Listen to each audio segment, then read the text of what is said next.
নমস্কার, অভীক্ষণ শিক্ষালয়ে সকল ছাত্রছাত্রীদের স্বাগত। আজকের এই ভিডিওটিতে আবার আমি ওয়েস্ট বেঙ্গল যে 2024-এর কেমিস্ট্রি পেপারের কিছু প্রশ্নোত্তর আলোচনা রাখব। তো তো দেখা যাক আজকের প্রথম প্রশ্নটি। এখানে চাওয়া হয়েছে যে নিম্নলিখিত SN2 বিক্রিয়া ক্রিয়া কৌশল সম্পর্কিত প্রদত্ত বক্তব্যগুলির মধ্যে কোনটি বা কোনগুলি সঠিক। এখানে কারেক্ট অপশানটা আমাদের এখান থেকে বার করতে হবে। এটা একটি SN2 রিয়াকশান। তো SN2 রিয়াকশান আমরা জানি substitution, nucleophilic, biomolecular. Substitution, nucleophilic, biomolecular. তো এখানে যে রেট, এই SN2 রিয়াকশানের রেট তুমি জানতে হবে যে রেট এটা ডিপেন্ড করছে rate constant, concentration of substrate যেটা Rx আমি লিখছি, অ্যালকিল হ্যালাইড সাবস্টিটিউশন রিয়াকশন যেহেতু, আর নিউক্লিওফাইলের উপর ডিপেন্ড করছে। এটা হচ্ছে SN2 রিয়াকশনের বৈশিষ্ট্য। রিয়াকশনটি এখানে লিখছি যেটা হচ্ছে Rx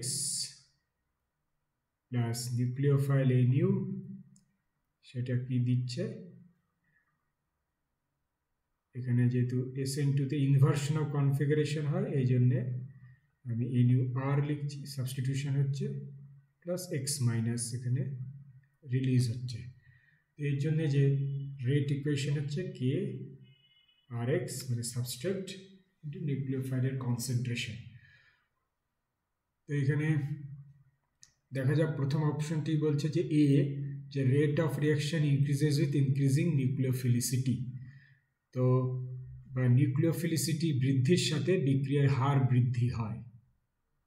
তো দেখা যাক এই ইকুয়েশন থেকে কি দেখতে পাচ্ছি যে ইকুয়েশনের মধ্যে আমার নিউক্লিওফাইলটাও এর রেট ইকুয়েশনে আছে, মানে নিউক্লিওফাইলের কনসেন্ট্রেশনের উপর ডিপেন্ড করছে। এই জন্যে যে নিউক্লিওফিলিসিটি যদি বাড়ানো হয় তাহলে নিশ্চয়ই রেটও বাড়বে। তাহলে এই অপশনটি সঠিক, যেহেতু এর রেট আমার ডাইরেক্টলি প্রপোর্শনাল নিউক্লিওফাইলের উপরে। যে নিউক্লিওফাইলের যদি নিউক্লিওফিলিসিটি মানে স্ট্রং নিউক্লিওফাইল যদি ইউজ করা হয় তাহলে এর রেট বাড়বে, তাহলে এই বিক্রিয়ার হার বৃদ্ধি পাবে। এটা হচ্ছে সঠিক অপশন। দ্বিতীয় অপশনটি কি দেওয়া হয়েছে যে 2 সংখ্যাটি নির্দেশ করে যে এটি একটি দ্বিতীয় ক্রমের বিক্রিয়া।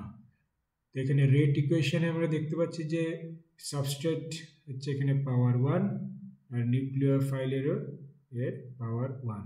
তো এটা যে অর্ডার, তো অর্ডার যেটা এই রিয়াকশনের যে অর্ডার সেটা কত,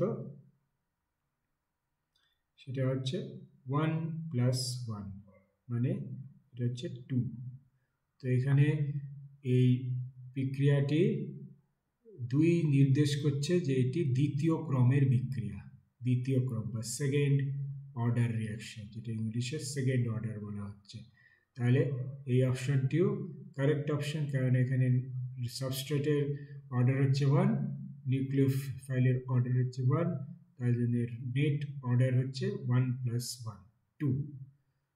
তো এই অপশনটিও সঠিক অপশন। এবার পরবর্তী অপশনটা কি দেওয়া হয়েছে যে টারশিয়ারি বিউটাইল বিক্রিয়কগুলি এই ক্রিয়া কৌশলে অংশ নেয় না। তো এটা আমাদের জানতে হবে যে SN2-র ক্ষেত্রে আমার অর্ডারটা কি, বিক্রিয়ার অর্ডারটা কি, যে primary greater than secondary greater than tertiary, এটা হচ্ছে অর্ডার। এই অর্ডার ফলো করে বিক্রিয়ার যে রিঅ্যাক্টিভিটির অর্ডার, এটা কি রিঅ্যাক্টিভিটি অর্ডার, মানে বিক্রিয়ার যে অর্ডার সেটা হচ্ছে প্রাইমারি হচ্ছে greater than secondary greater than tertiary. তো এখানে টারশিয়ারি বিউটাইল লেখা হয়েছে, তাহলে এই বিক্রিয়কগুলি এই ক্রিয়া কৌশলে অংশ নেয় না, মানে এরা খুবই লেস রিঅ্যাক্টিভ, এই জন্য এগুলো অংশ নেয় না বলাটাই এখানে সঠিক। তো এই অপশনটিও সঠিক অপশন, কেননা সব থেকে বেশি বিক্রিয়া করবে প্রাইমারি, আমাদের প্রাইমারি অ্যালকিল হ্যালাইড SN2 পাথওয়েতে যদি যায়, তো SN2 রিয়াকশানে আমার প্রাইমারি হচ্ছে সব থেকে বেশি বিক্রিয়া করবে, যেন টার্সিয়ারিগুলো প্রায় অংশই নেয় না, খুবই কম। তো পরের অপশনটা কি লেখা আছে, যে বিক্রিয়কের আলোক ঘূর্ণন বিক্রিয়াজাত পদার্থে সবসময় প্লাস থেকে মাইনাস বা মাইনাস থেকে প্লাসে পরিবর্তিত হয়। তো এখানে হচ্ছে অপটিক্যাল রোটেশন সম্বন্ধে বলা হয়েছে, যে অপটিক্যাল রোটেশন সবসময় মানে যে রিয়াক্টেন্টটা যদি প্লাস থাকে তাহলে প্রোডাক্টের মাইনাস হবে, বা রিয়াক্টেন্টের যদি মাইনাস হয় প্রোডাক্টে প্লাস হবে। কিন্তু এই অপশনটা সঠিক নয়, কেননা এখানে কিন্তু যখন সাবস্টিটিউশন হচ্ছে, যেটা আমরা দেখতে পাচ্ছি যে RX ছিল সেটা সাবস্টিটিউট হয়ে যাচ্ছে নিউক্লিওফাইল, তো এখানে NU চলে আসছে।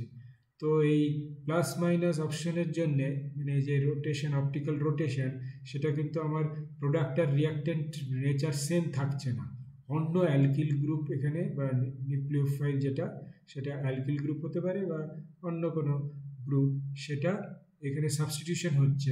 এই জন্যে আমরা নির্দিষ্ট করে বলতে পারবো না যেটা প্লাস বা মাইনাস। এই প্লাস যদি রিয়াক্টেন্টের অপটিক্যাল রোটেশন হয়, প্রোডাক্টের রোটেশন মাইনাস হবে। তো এই অপশনটা কিন্তু সঠিক নয়। তো অপটিক্যাল রোটেশন নিয়ে SN2 রিয়াকশনে আমরা সঠিকভাবে কিছু বলতে পারি না। তো অপটিক্যাল রোটেশন অপশন যদি দেওয়া হয়েছে এখানে, সেটা কিন্তু ভুল। তো তাহলে আমার ABC এই তিনটা অপশনই কারেক্ট অপশন। তো উত্তর হচ্ছে ABC অপশন। পরবর্তী প্রশ্নে যাচ্ছি। এখানে বলা হয়েছে যে কোনটি সঠিক তথ্য। তো প্রথম তথ্যটি কি দেওয়া আছে, যে ক্রোমিয়াম অক্সাইড মানে পেন্টঅক্সাইড CrO5 এর ক্রোমিয়ামের জারণ সংখ্যা +6। তো এটা সঠিক কিনা আমাদের নির্ণয় করতে হবে। তো এখানে ক্রোমিয়াম পেন্টঅক্সাইডের আমার স্ট্রাকচারটা জানতে হবে। তো এখানে আমাকে মনে রাখতে হবে যে ক্রোমিয়ামে একটা ডাবল বন্ড অক্সিজেন আর দুটো পারক্সাইডের লিঙ্কেজ আছে, মানে O2-, এইভাবে এটা পারক্সি লিঙ্কেজ আছে। এটা হচ্ছে CrO5 এর স্ট্রাকচার। CrO5 এর স্ট্রাকচার এরকম। তো এইখানে যদি আমি অক্সিডেশন নাম্বার আমার চাইছে যে +6 জারণ সংখ্যা, তো কিভাবে আমি বার করব জারণ সংখ্যা, আমি নিয়ে নিচ্ছি ক্রোমিয়ামের জারণ সংখ্যা X, আর যেহেতু এটা নিউট্রাল কম্পাউন্ড, তো টোটাল অক্সিডেশন নাম্বার 0 হবে।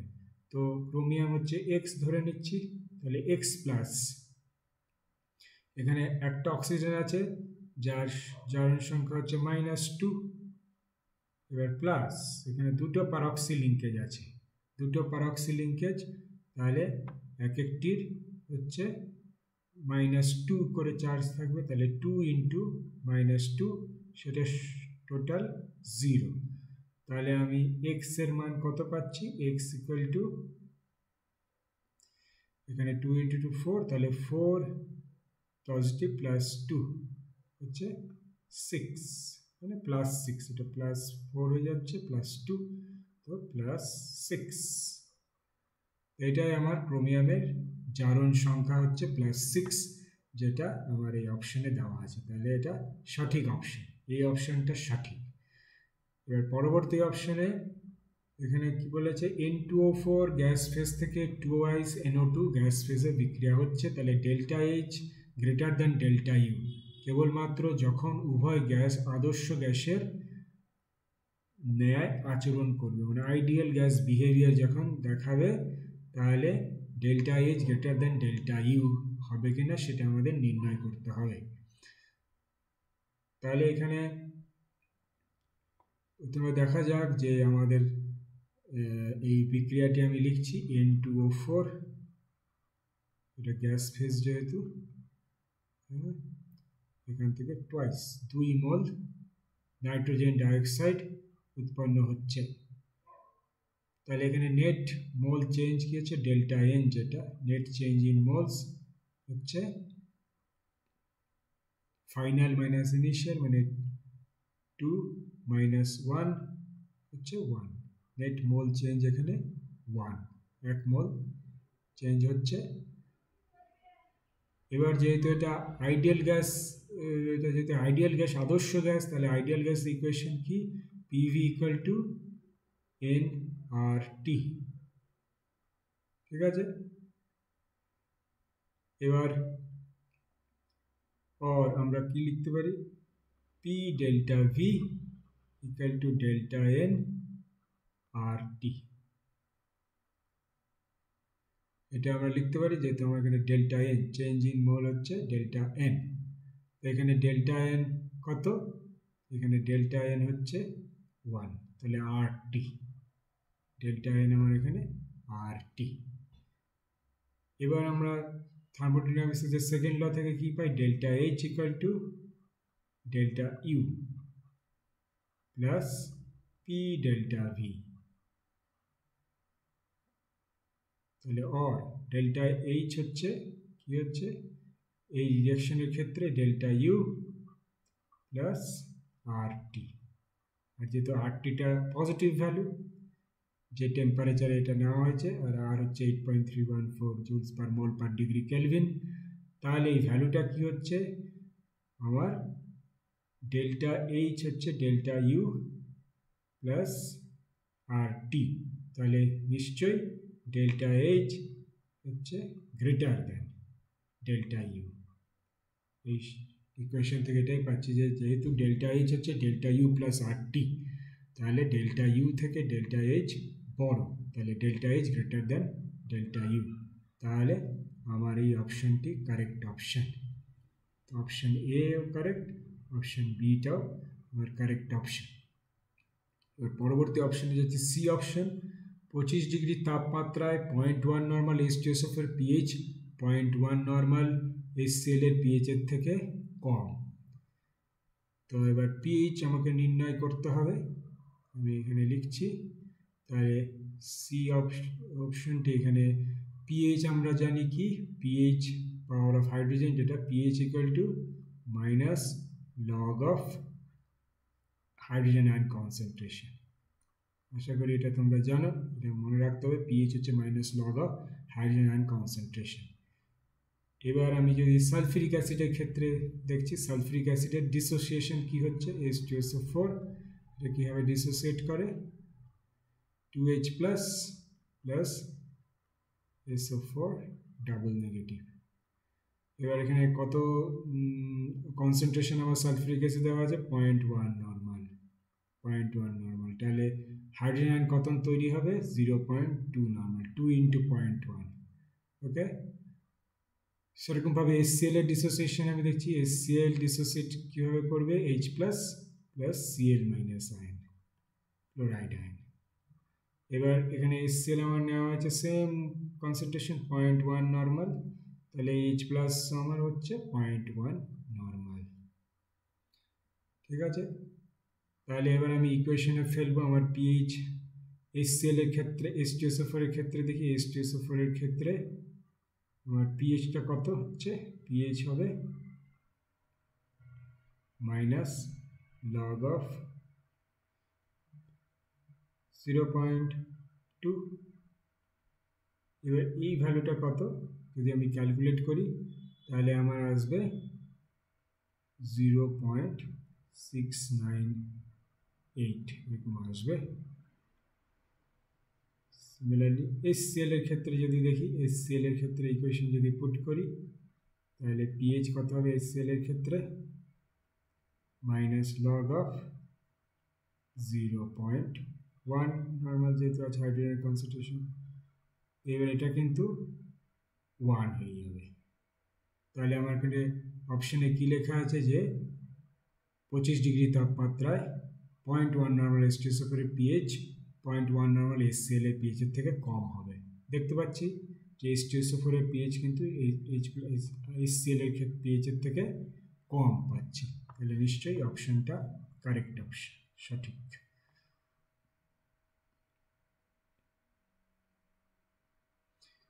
এবার ডি অপশানে কি দেওয়া আছে? যে 25 ডিগ্রি তাপমাত্রা উষ্ণতায় RT/F ইকুয়াল টু 0.0591 ভোল্ট। তো এটা ইলেকট্রোকেমিস্ট্রির পার্ট থেকে এসেছে এই প্রশ্নটা। তাহলে এখানে দেখা যাক। তো এটা হচ্ছে নান্স ইকুয়েশন, কি জানি E equal to E not 0.059 যেটা আসে 0.059 NF হয়ে যায়, 0.059/n আসে, সেটা log of oxidized by reduced এভাবে আসে। আর জেনারেল ইকুয়েশনটা এটা। এবার এই যে -0.05 এটা 25 ডিগ্রি সেন্টিগ্রেড কীভাবে আসছে, আমি এখানে লিখছি E0, এটাকে যদি ভাঙা যায় তাহলে এখানে হচ্ছে 2.303 ইন্টু এখানে R ইন্টু টি আসে divided by N into F। এই যে ভ্যালুটা 25 ডিগ্রি তাপমাত্রায় এই ভ্যালুটা হয়ে যায় 0.059/n, মানে 2.303 RT/F হয়ে যাচ্ছে 0.059, log of oxidized species by reduced species R লিখছি। তাহলে কি দেখতে পাচ্ছি এখান থেকে, যে আমার যে 0.059 যে ভ্যালুটা সেটা কি, সেটা হচ্ছে 2.303 RT/F, এটার উপর ডিপেন্ড করছে। তার মানে আমার এখানে দেখো অপশানে কি দেওয়া আছে যে RT/F হচ্ছে 0.059, তাহলে এটা কিন্তু সঠিক না, তাহলে এটা কিন্তু ভুল অপশান, অপশান ডিটা ভুল। কেননা 25 ডিগ্রিতে এটা 2.303 মাল্টিপ্লাই করে RT/F তবেই হবে 0.059 ভোল্ট। ঠিক আছে, তাহলে এইটা হচ্ছে ভুল অপশান। তাহলে অপশান A, B, C হচ্ছে আমার এখানে কারেক্ট অপশান। পরবর্তী প্রশ্নে যাচ্ছি। এটা কোঅর্ডিনেশন কেমিস্ট্রি থেকে চাওয়া হয়েছে প্রশ্নটা। তো এখানে which of the following আয়ন্স or ion is or are diamagnetic, মানে নিম্নলিখিতগুলির মধ্যে কোন আয়নটি বা আয়নগুলি তিরস্চুম্বকীয় বা ডায়াম্যাগনেটিক। তো এখানে পরপর কমপ্লেক্সগুলো দেখা যায়। প্রথমত হচ্ছে কোবাল্ট হেক্সাফ্লোরাইড, যার 3 negative charge, cobalt hexammine 3+, iron hexaaqua complex যেটা 2+ চার্জ, আর হেক্সাসায়ানো আয়রন কমপ্লেক্স যেটা 4 নেগেটিভ চার্জ আছে। এবার প্রত্যেকটি একটি করে আমরা এখানে দেখব। সো সিও কোবাল্ট হেক্সাফ্লোরাইডটাকে নিচ্ছি প্রথমে, কোবাল্ট হেক্সাফ্লোরাইড। তো এখানে ডায়াম্যাগনেটিক কিনা এটা আমাকে দেখতে হবে। তো আমার মনে রাখতে হবে যে ডায়াম্যাগনেটিক কখন হবে, ডায়াম্যাগনেটিক কখন হবে, যখন তার পেয়ার্ড ইলেকট্রন থাকবে, পেয়ার্ড ইলেকট্রন জোড়, পেয়ার্ড ইলেকট্রন, তখনই এটা ডায়াম্যাগনেটিক হবে। এটা আমাকে মনে রাখতে হবে যে যখনই এটা পেয়ার্ড ইলেকট্রন থাকবে তবেই ডায়াটমিক। তাহলে আমার ইলেকট্রন বিন্যাস দেখতে হবে। তো কোবাল্ট হেক্সাফ্লোরাইড এটা হচ্ছে আমার D6 সিস্টেম, D6 সিস্টেম এটা কোবাল্ট হেক্সাফ্লোরাইড। কারণ এটা কোবাল্টের এখানে অক্সিডেশন এটা চার্জ হচ্ছে কত, +3 আছে। কোবাল্ট +2 হচ্ছে D7, তো +3 মানে আরেকটা ইলেকট্রন কমে গেল, তাহলে এটা D6। তাহলে D6 এর ইলেকট্রন বিন্যাস আমাকে দেখতে হবে। D6 এর ইলেকট্রন বিন্যাস কী হবে, এখানে হচ্ছে T2G অরবিটাল, তার মানে 3টে এখানে, আর EG তে 2টে অরবিটাল থাকবে। ঠিক আছে। এবার যেহেতু এখানে আরেকটা জিনিস মনে রাখতে হবে, স্পেকট্রোকেমিক্যাল সিরিজ। তো স্পেকট্রোকেমিক্যাল সিরিজে যে লিগেন্ডের অ্যারেঞ্জমেন্ট এখানে আমি লিখছি, সেটা অ্যারেঞ্জমেন্টটা কীভাবে হচ্ছে। স্পেকট্রোকেমিক্যাল সিরিজ যদি দেখি, স্ট্রং ফিল্ড যে লিগেন্ড, স্পেকট্রোকেমিক্যাল সিরিজ, সেটা লিগেন্ডের স্ট্রেংথের উপরে ডিপেন্ড করছে। স্পেকট্রোকেমিক্যাল সিরিজ লিগেন্ডের স্ট্রেংথ, সেটা যদি সাজানো হয় তাহলে এখানে সায়ানাইড আছে, Cn মাইনাস হচ্ছে গ্রেটার দেন, সিরিজে Cn minus greater than NH3, লিগেন্ডের যে ফিল্ডের strength NH3 greater than H2 strength greater than F minus. তাহলে এখানে দেখতে পাচ্ছি যে আমার সায়ানাইড আয়নটা সব থেকে স্ট্রং ফিল্ড লিগেন্ড। তো স্ট্রং ফিল্ড লিগেন্ড মানে যেদিকে এদিকে যদি যায়, এটা হচ্ছে আমার লো স্পিন কমপ্লেক্স তৈরি করবে। লো স্পিন মানে আনপেয়ার্ড ইলেকট্রন এর কম থাকবে, আর যত উইক লিগেন্ডে যাবে তত হাই স্পিন কমপ্লেক্স তৈরি করবে। হাই স্পিন মানে আনপেয়ার্ড ইলেকট্রনের সংখ্যা বেশি থাকবে। তো এই পদ্ধতিতে আমরা এগোতে হবে। তাহলে কোবাল্টের যেহেতু এটা ফ্লোরাইড, আমরা দেখতে পাচ্ছি এটা হচ্ছে হাই স্পিন কমপ্লেক্স হবে, এই জন্য এটা হচ্ছে T2G, এটা হচ্ছে EG লেভেল, যেহেতু এটা অক্টাহেড্রাল কমপ্লেক্স। তাহলে T2G-তে এখানে একটা ইলেকট্রন, আমি তিনটা, আর এটা পেয়ার্ড হয়ে যাবে। তাহলে টোটাল আমার 6 ইলেকট্রন এখানে T2G লেভেলে থাকলো, এটা হচ্ছে পেয়ার্ড। তাহলে আমরা দেখতে পাচ্ছি যে এটা সিস্টেমটা হয়ে যাবে, যেহেতু এর ইজিতে কোনো ইলেকট্রন নেই, T2G হচ্ছে পেয়ার, তাহলে এটা নিশ্চয়ই আমার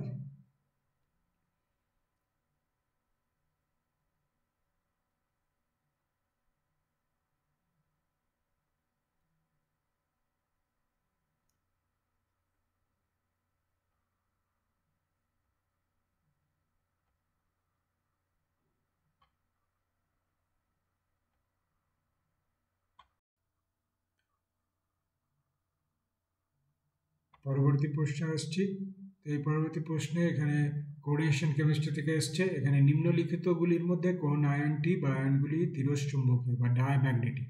তো এখানে ডায়াম্যাগনেটিক বলতে যেখানে ইলেকট্রনগুলি পেয়ার্ড থাকবে, ইলেকট্রনগুলি পেয়ার্ড, জোড় ইলেকট্রন থাকবে, পেয়ার্ড ইলেকট্রন, তাহলে সেই স্পিসিসটা ডায়াম্যাগনেটিক হবে।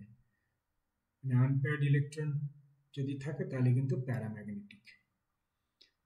তো এখানে দেখছো যে আয়ন হচ্ছে এখানে কোবাল্ট কমপ্লেক্স, এটা কোবাল্ট হেক্সাফ্লোরাইড, এখানে হচ্ছে কোবাল্ট হেক্সামিন কমপ্লেক্স, এটা হচ্ছে আয়রন হেক্সা অ্যাকুয়া কমপ্লেক্স, এটা আয়রন হেক্সা সায়ানো কমপ্লেক্স।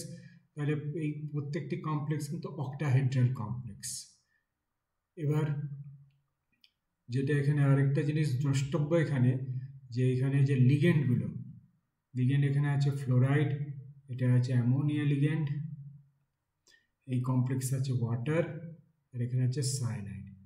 তো এই যে লিগেন্ড ফিল্ড স্ট্রেংথ যেটা, তো লিগেন্ড ফিল্ড স্ট্রেংথ যেটা, এর অর্ডারটা কি হচ্ছে, লিগেন্ডের যে স্পেকট্রোকেমিক্যাল সিরিজ আমরা বলি, তো স্পেকট্রোকেমিক্যাল সিরিজে যে লিগেন্ডের যে অর্ডার, স্পেকট্রোকেমিক্যাল সিরিজ এই যে অর্ডার লিগেন্ডের, সেটা হচ্ছে আমার সায়ানাইড হচ্ছে সব থেকে স্ট্রং লিগেন্ড। তো সায়ানাইডের হচ্ছে গ্রেটার দেন অ্যামোনিয়া NH3, সেটা গ্রেটার দেন ওয়াটার, এটা গ্রেটার দেন ফ্লোরিন।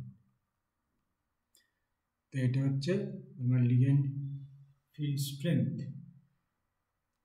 এবার যেটা হচ্ছে আমার বাঁ দিকে সায়ানাইড, অ্যামোনিয়া থেকে সায়ানাইড বেশি স্ট্রং।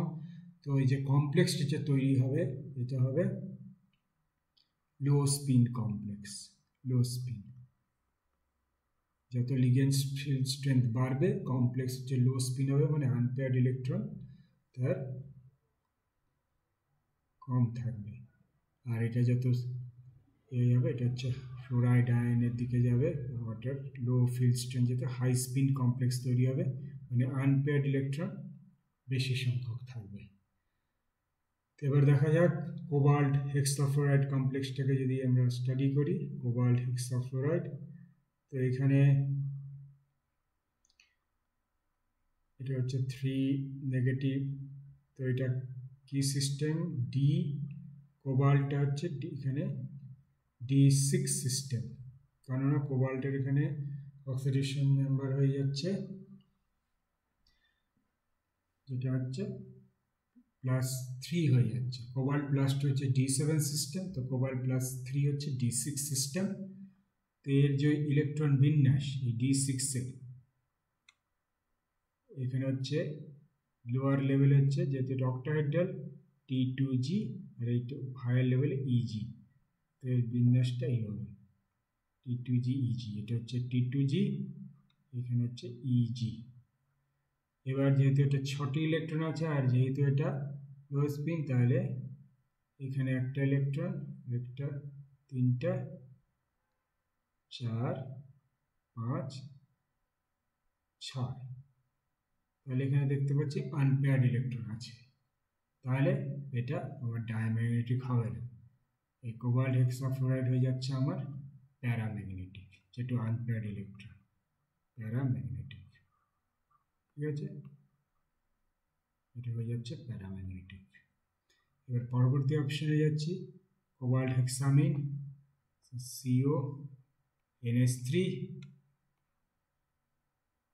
6, সেটা 3 পজিটিভ আছে।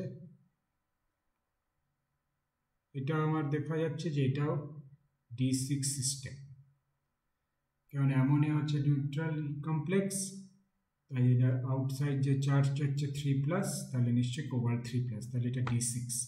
এবার D6 সিস্টেম, এবার লিগ্যান্ডটা এখানে কিন্তু NH3 আছে, যেহেতু এটা অক্টাহেড্রাল, তাহলে আমার T2G EG সেম ফলো করবে, T2G EG, কিন্তু এর ইলেকট্রন বিন্যাস একটু আলাদা হবে, কারণ এটা হচ্ছে আমার হাই স্পিন লিগ্যান্ড, তাহলে কি হবে আমার এর কিন্তু পেয়ার হয়ে থাকবে ইলেকট্রনগুলি, যেহেতু D6, তাহলে এটা EG লেভেলে ইলেকট্রন যাবে না, যেহেতু এই EG লেভেলে এনার্জি খুব, এই যে T2G আর EG এনার্জি ডিফারেন্স খুব হাই, এটা লো ফিল্ড স্ট্রেংথের ক্ষেত্রে কম, লো ফিল্ড স্ট্রেংথ লিগ্যান্ডের, তাহলে আমার EG লেভেল এখানে এমটি থাকবে, তাহলে কিন্তু এবার দেখছো পেয়ার্ড ইলেকট্রন, তাহলে এটা কিন্তু ডায়াম্যাগনেটিক, তাহলে এই অপশনটা নিতে পারবো যে বি অপশনটা কিন্তু এখানে ডায়াম্যাগনেটিক, কোবাল্ট হেক্সামিন কমপ্লেক্স এখানে ডায়াম্যাগনেটিক বিহেভিয়ার দেখাচ্ছে। পরবর্তী অপশনটা যাচ্ছে, এটা হচ্ছে আয়রন হেক্সাকো কমপ্লেক্স, দেখছি আয়রন H2O হোল 6 2+, এবার ওয়াটার হচ্ছে নিউট্রাল লিগ্যান্ড, তাহলে এখানে আয়রনের উপরে চার্জ হচ্ছে +2, তাহলে আয়রন 2+ হচ্ছে D6 সিস্টেম। এবার যেহেতু ওয়াটার হচ্ছে ইন্টারমিডিয়েট, এতে লো ফিল্ড লিগ্যান্ডের পর্যায়ে পড়ে, তাহলে এখানে T2G, যেহেতু এটা অক্টাহেড্রাল, T2G EG, সরি এটা EG, এটা EG, T2G না, এটা হচ্ছে EG, এটা হচ্ছে T2G। ঠিক আছে, তাহলে যেহেতু এটা লো ফিল্ড, তাহলে হাই স্পিন কমপ্লেক্স আমার দেখাবে, তাহলে এখানে আনপেয়ার্ড থাকবে কিছু ইলেকট্রন, এখানে 3, 1, 2, তাহলে একটা পেয়ার।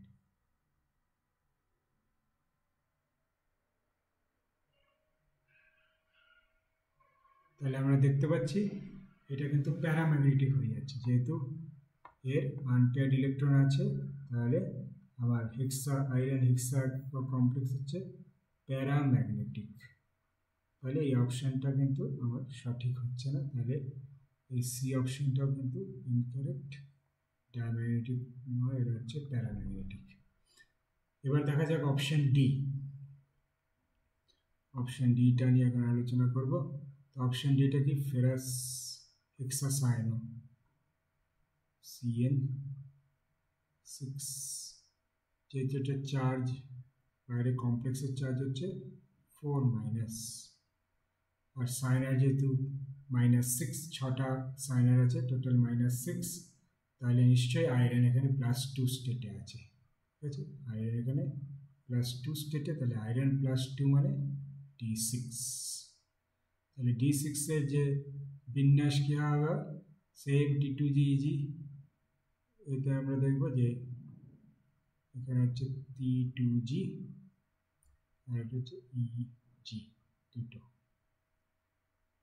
এবার এই যে এনার্জি ডিফারেন্স এটা হাই হবে T2GEG এবার এটা কিন্তু লো স্পিন কমপ্লেক্স তৈরি করবে তাহলে এখানে 6টা ইলেকট্রন তো 1 2 3 4 5 6 তাহলে T2G-তেই সব ইলেকট্রন থেকে যাবে তাহলে এটা হচ্ছে ডায়াম্যাগনেটিক হয়ে যাচ্ছে যেহেতু কোনো আনপেয়ার্ড ইলেকট্রন নেই সব পেয়ার্ড ডায়াম্যাগনেটিক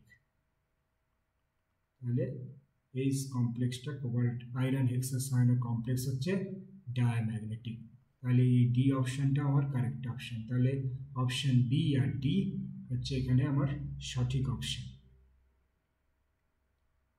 তো পরবর্তী প্রশ্নে যাচ্ছি পরের প্রশ্নটি এটা আমাকে বার করতে হবে নিম্নলিখিতের মধ্যে কোন বিবৃতিটি সত্য অপশন এতে কি বলা হয়েছে যে কঠিন আয়োডিন মুক্তভাবে জলে দ্রাব্য এবার এখানে আয়োডিনের প্রপার্টি আমাদের একটু বিশ্লেষণ করতে হবে আয়োডিনের বৈশিষ্ট্যগুলি তো আয়োডিন কিন্তু কোভালেন্ট আয়োডিন কিন্তু কোভালেন্ট সাবস্টেন্স আয়োডিন হচ্ছে কোভালেন্ট এটা আমাকে জানতে হবে আয়োডিন হচ্ছে কোভালেন্ট দুটো আয়োডিন অ্যাটম এটা আয়োডিন মলিকিউল তৈরি করছে তাহলে কোভালেন্ট মানে কি হবে এটা কিন্তু নন পোলার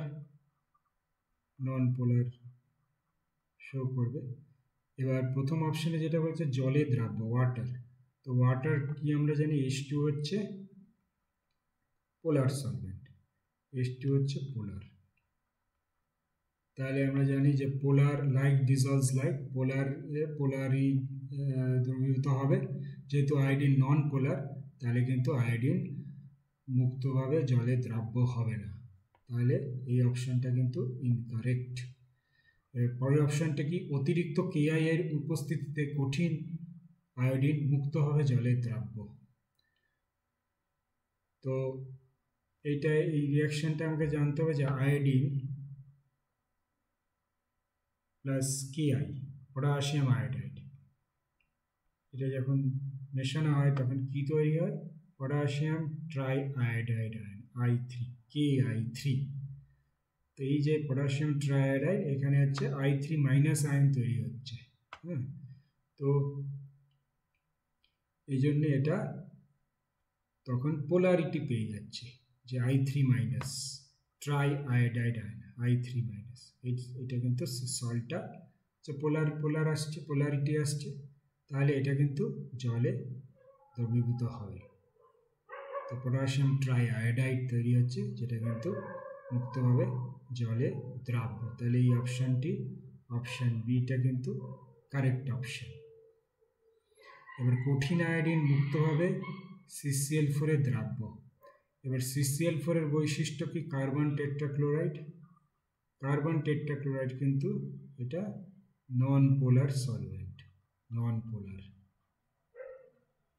পোলার সলভেন্ট এবার যেহেতু আয়োডিন আমার নন পোলার তাহলে নিশ্চয়ই আয়োডিন মুক্তভাবে CCl4 এ দ্রাব্য হবে কারণ লাইক ডিজলভস লাইক তাহলে আয়োডিন মুক্তভাবে থাকতে পারবে তাহলে অপশন সিটা CCl4 এ অপশন সিটা তাহলে কারেক্ট অপশন এবার অপশন ডি দেখা যাক যে অপশন ডিতে কি বলছে যে কঠিন আয়োডিন মুক্তভাবে গরম জলে দ্রাব্য এবার জল যেহেতু পোলার আয়োডিন যেহেতু নন পোলার জল গরম হোক বা ঠান্ডা হোক কোনোভাবেই এটা কিন্তু দ্রবীভূত হবে না আয়োডিন মুক্তভাবে গরম জলে থাকতে পারবে না তাই জন্যে এই অপশানটাও কিন্তু ইনকারেক্ট তাহলে অপশান আমার বি আর সি হচ্ছে কারেক্ট অপশান আশা করছি এই প্রশ্ন উত্তরগুলো খুব সহজভাবে আমি বুঝাতে পারলাম এই প্রশ্ন উত্তরের এই পর্বটি কেমন লাগলো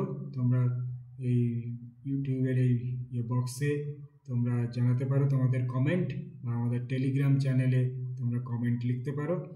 তাহলে আজকে এই আলোচনা এই পর্যন্তই রাখছি। ধন্যবাদ।